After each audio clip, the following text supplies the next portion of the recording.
Trauma Unicorn here. Today, I am explaining to you and telling the story as to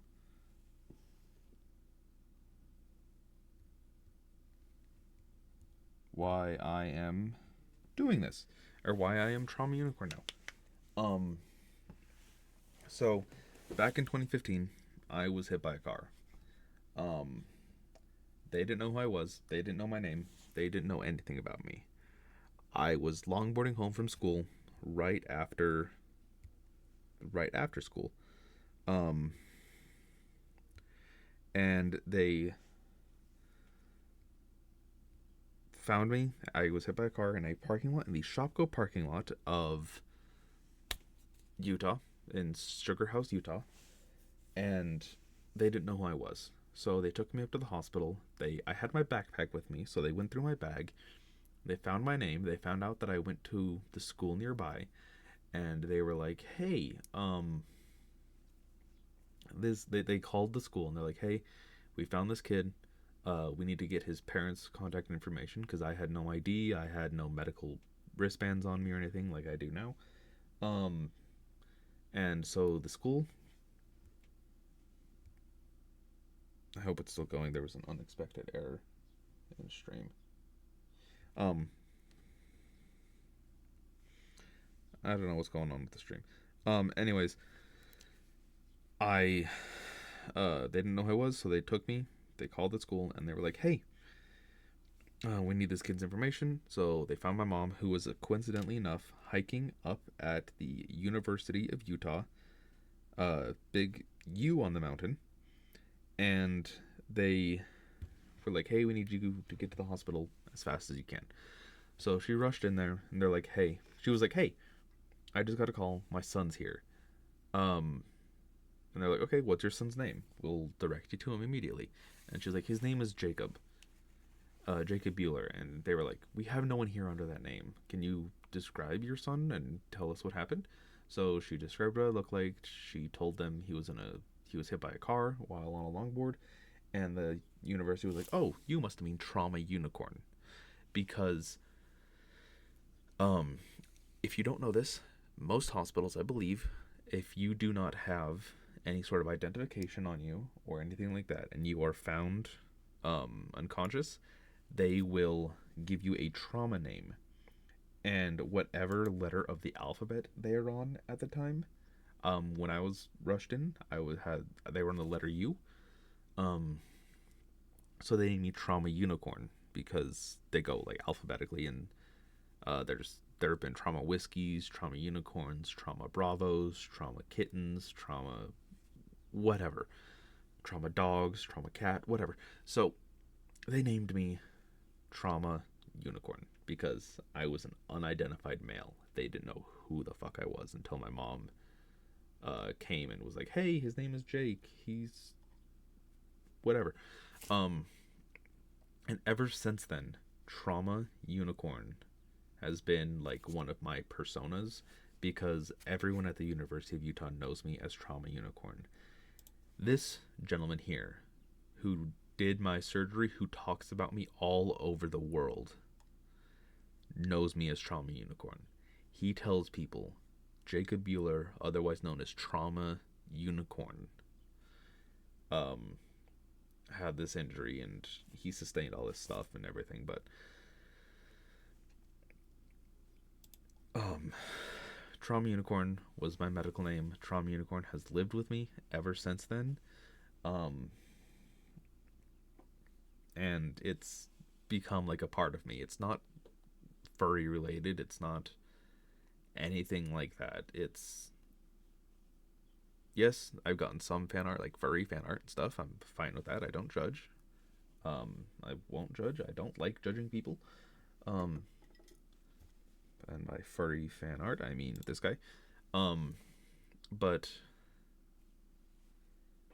um, Trauma Unicorn is what I am going to be as from now on because it's a cool story. It's an interesting story that I have to live with now for the rest of my life because this is a lifelong injury. I cannot do anything. I can't do half the stuff I used to be able to do. I can't do anything that involves just two wheels. I can't do motorcycles, bicycles, scooters, rollerblades, anything like that. I can't do roller coasters. I can't do a lot of shit because of my brain injury. Because if it's too jarring to the head, I could go unconscious or I could die. If I fall and hit my head again, I could go unconscious or I could die. I did have a stroke en route to the hospital that paralyzed my entire left side. So that's what I look like after a couple surgeries. Everything on the left side came back. Feeling wise, I cannot, under any power, move my left ankle or toes.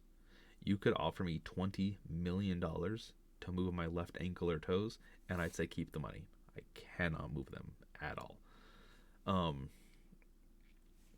So for those wondering what they had to do, they had to give me a bilateral craniectomy, which means they had to take off the left side of my skull and the right side of my skull for 2 weeks, put them in a freezer, let my brain swell as big as it could, and then shrink back down. I had one bone down the center of my skull. Yet another reason why I think the name Trauma Unicorn fits me so damn well. Excuse me. So,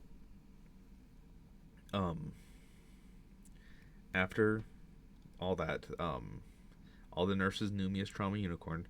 All the doctors knew me as Trauma Unicorn at Primary Children's up at the University of Utah. If you could see on the wristband, that's where I was.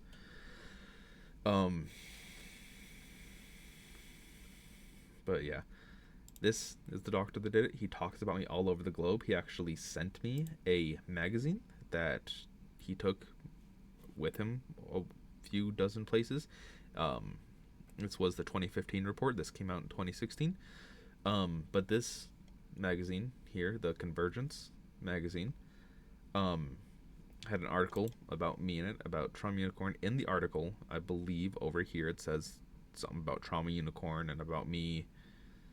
The whole article is about me and how this doctor saved my life, because it's either 5 doctors in the nation or 5 doctors in the globe on the planet that could do the surgery that I needed back in 2015. I'm sure there are hundreds more now, but, or at least dozens more now, but back in 2015 there were only 5 that could do the surgery that I needed.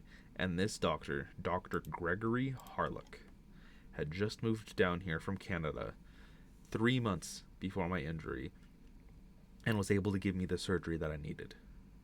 That saved my life. When they found me, they didn't know I was 15 years old at the time. They thought I was 30.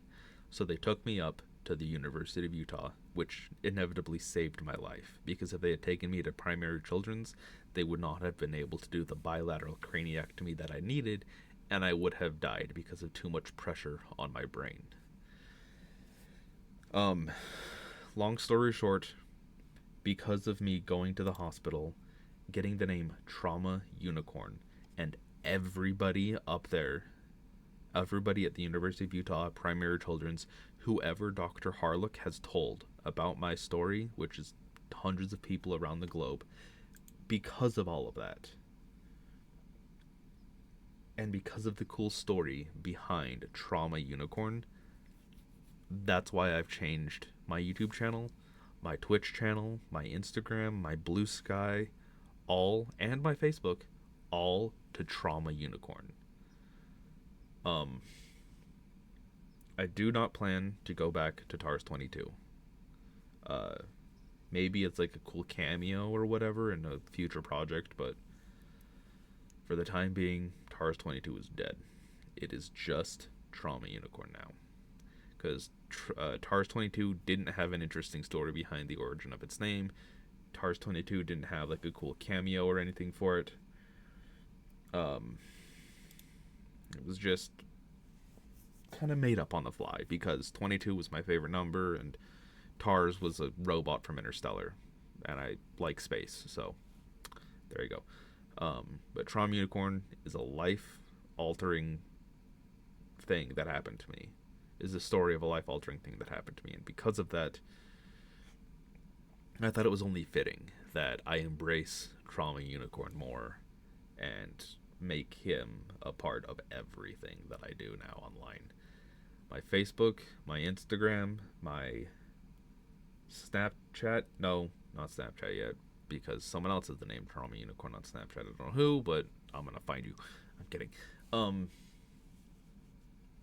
But my Facebook, my Instagram, my Blue Sky, my YouTube, my Twitch, it's all Trauma Unicorn now. It's not going back to Tars 22. I have a couple of these glow in the dark Trauma Unicorn wristbands left. I think I have like 20, maybe 15 left. I may send them out to a couple lucky few who want them.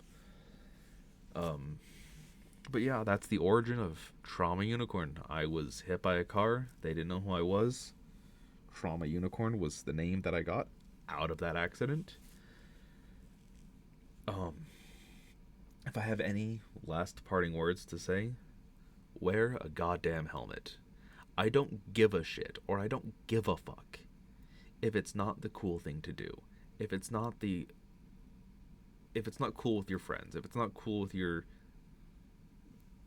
the jocks in your school, or the fucking cute pretty girl you like, or handsome guy, or whatever you like, I don't give a fuck. Wear a goddamn helmet. It could save your fucking life. I wasn't wearing a helmet, and if they had not found me when I had, 5 minutes later I would have been dead. I would not have lived. I would not have survived. And again, there's only a small handful of doctors that can do the surgery that I needed, and even then, I was not supposed to be able to walk, talk, see, or hear. I was basically supposed to be kind of a fucking vegetable. Wear a helmet. Don't do the dumb shit I did.